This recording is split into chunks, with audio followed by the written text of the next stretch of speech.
Paulina Neuding, you are a former chief editor of magazine Neo in Sweden.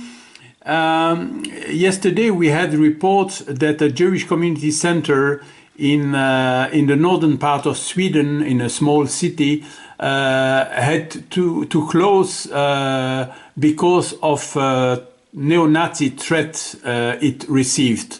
What is your reaction to this event and to the fact that other anti-Semitic events occur in the country?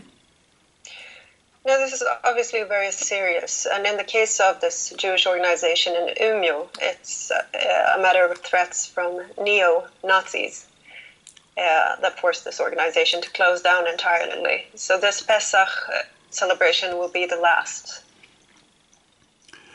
And what is the reactions from the authorities, like the government, political parties?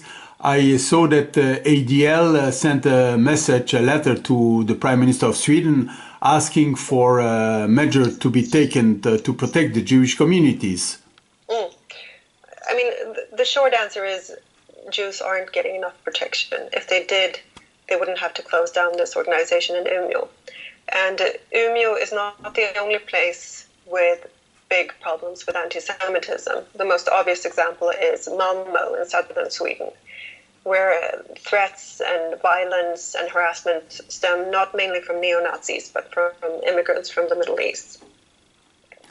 And there too, Jews report that they live in fear and that they don't feel sufficiently protected by the authorities.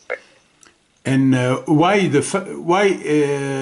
is the government not reacting or not giving in to requests for more security measures? Well, in Malmö, the problem was not taken seriously by the political leadership. Malmö had for many years, I think it was 17 years, a mayor, Elmar Repalo, who was notorious for his anti-Israel, anti-Zionist, and even anti-Semitic statements. When it comes to Umeå, well, it's very difficult. Once you have threats against the minority, it's very difficult to have around-the-clock protection of famous Jewish people in a small town. It's difficult practically to do. And do you expect Jews, because of that they feel unsafe, that they will leave the country and go, for example, to Israel or other countries? I think that Sweden is facing a situation that is similar to that in France, for instance, where Jews start leaving.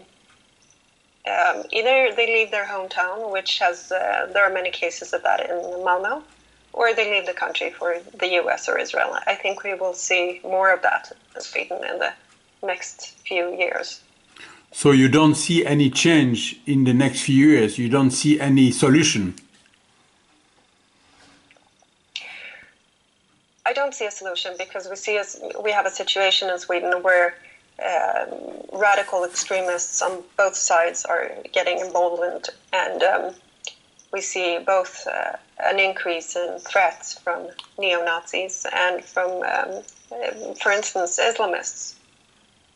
And I don't see the government coming to terms with this in the next few years. What about the populist parties?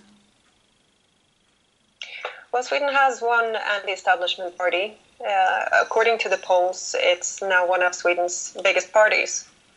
So Sweden has become not just socially, but also politically unstable in a way that's entirely new to us.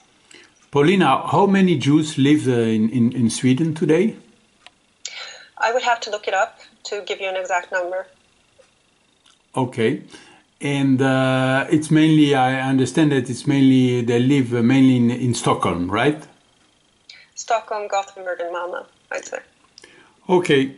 Paulina Neuding, thank you very much. Thank you. Thank you.